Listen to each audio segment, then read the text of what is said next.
L'honorable Aïb Daffé se prépare.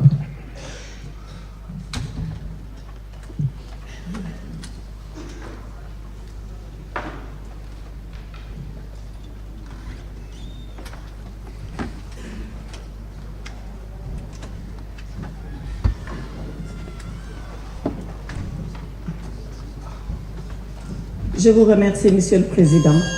Monsieur le Président, Madame, Messieurs les ministres, très chers collègues. Madame le ministre, 3 choses que je voulais dire à propos de cette convention. La première, c'est que nous voterons l'autorisation de la ratifier. Nous le ferons parce que nous en connaissons l'importance, le sens et la portée. Moi qui vous parle, j'étais avocat et j'étais plaidé au Maroc. Et en plaidant au Maroc, j'ai été visiter la prison marocaine de Okacha à Casablanca. Je sais, c'est une prison moderne, modèle, mais quand on est à l'étranger et qu'on est en prison, on est doublement en souffrance. Donc, la convention, nous la voterons. Deuxième chose que je voulais dire, que beaucoup de mes collègues ici ont relayé. Pourquoi avons-nous attendu maintenant pour la ratification? Ou alors, pourquoi nous n'avons pas ratifié avant? Il faut distinguer entre les relations internationales fondées sur le droit et les conventions internationales et la diplomatie. Parfois, c'est les relations internationales qui nous amènent à signer les conventions. Et c'est la diplomatie qui nous indique d'aller ratifier ou de ne pas ratifier. Est-ce que c'était notre intérêt à l'époque de ratifier cette convention? Est-ce qu'ici, on s'est posé cette question?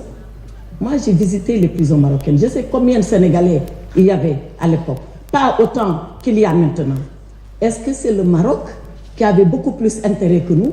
Mais c'est ça, ces questions-là fondamentales que la diplomatie règle, qui ne sont pas dans les textes. Maintenant, la troisième chose, et je termine. Tout le monde a parlé du président Macky Sall concernant cette affaire. Mais pourquoi le président Macky Sall, subitement, se retrouve au centre de cette discussion?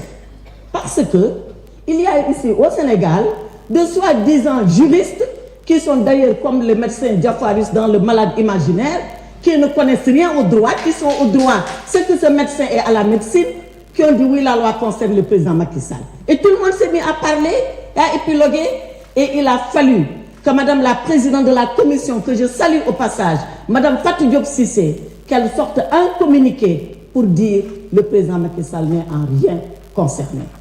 Et qu'est-ce qu'on a fait après? On a fait courir la rumeur.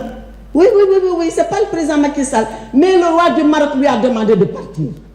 On est parti de rumeur en rumeur, on a enflé cela, on a été chercher un petit site miteux et pourrier pour dire que c'est eux qui ont dit ça. Et quand la rumeur a fini de s'enfler au Sénégal, qu'est-ce qu'ils ont fait, les Marocains? Les Marocains, ils ont peint le président Macky Sall sur leur mur et lui ont dit « Ahlan wa sahlan ». « Ahlan wa sahlan Saïd Raïs ». Voilà ce qu'ont répondu les Marocains. Alors arrêtez ce débat, arrêtez les rumeurs. La rumeur, elle n'a jamais donné à manger à la fin de la journée. La rumeur, elle n'a jamais fait signer un contrat de travail. La rumeur, elle n'a jamais rendu heureux. Soyons sérieux entre nous et parlons de choses sérieuses et faisons avancer le Sénégal. Ahlan wa sahlan, président Macky Sall. Il a choisi de vivre au Maroc parce que c'est sa liberté. Et il l'a dit avant de quitter le pouvoir. Allez regarder les archives. Chaque fois qu'on lui a dit